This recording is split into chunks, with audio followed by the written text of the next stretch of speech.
At dahil nga tapos na ang piyesta, back to normal life na naman tayo dito sa ating barangay. At yan na nga nakikita natin sa kasalukuyan ang ating tropang sanggunian na nag-aayos ng mga oxygen, ng mga emergency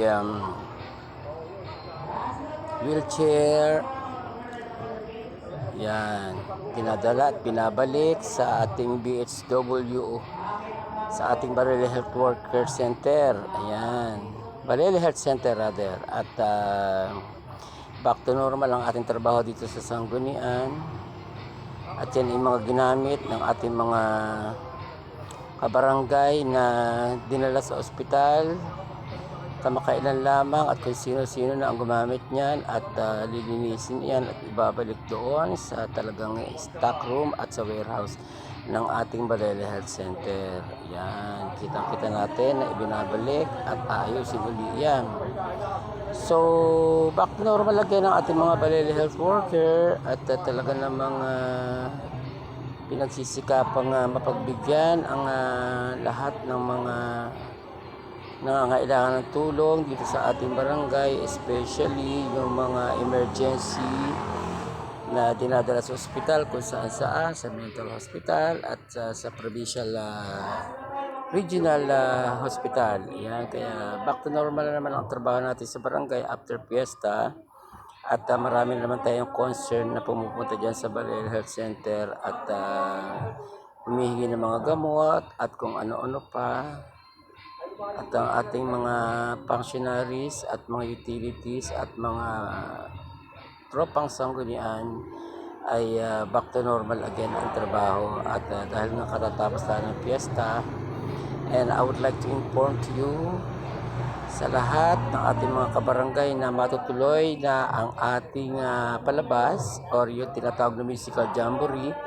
Supposed to be ng fiesta at hahanap lamang tayo ngayong buwang ito ng Hunyo ng tamang date or yung tinatawag na hindi windy day, kasi kailangan ay hindi ulanin ang ating musical jamboree. So yan, ating paplanuhin yan, huwag kayong mag-alala at ibibigay ng ating sanggunian ang musical jamboree na inaasam natin.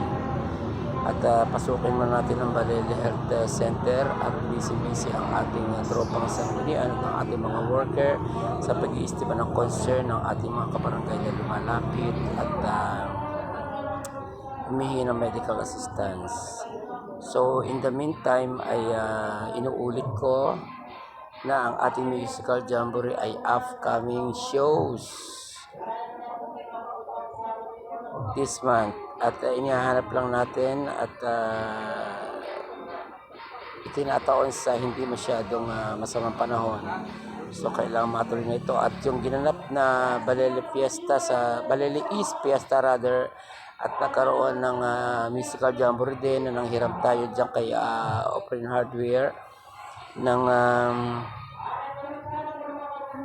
mga ginamit na tabla at ginawa nating stage ng ating mga performers at ng ating mga artists ay sinasauli na uli. Salamat kay Architect Mike Opring sa pagpapahiram ng ating mga ginamit sa ating simbahan, sa tabi ng simbahan upang maisakatuparan ang ating musical jamboree na naging matagumpay naman at mapapanood nyo sa ating mga live posts.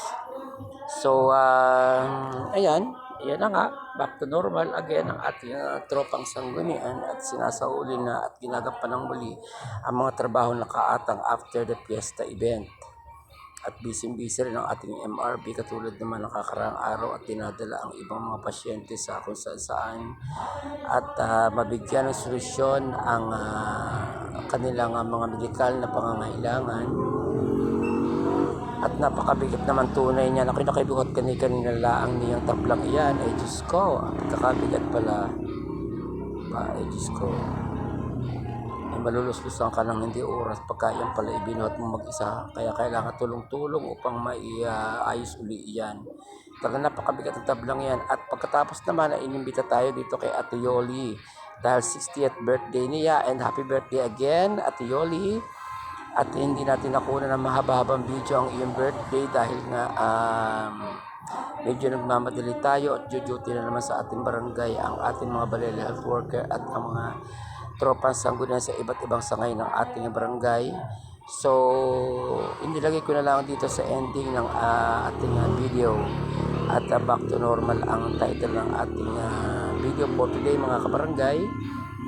At kasama ang mga functionaries ay naimbitahan tayo na Tiyoli sa kanyang 60th birthday. Pisang Manny, maraming salamat sa iyo sa masarap na tanghalian na ipinagkaloob mo sa ating tropang sanggunian.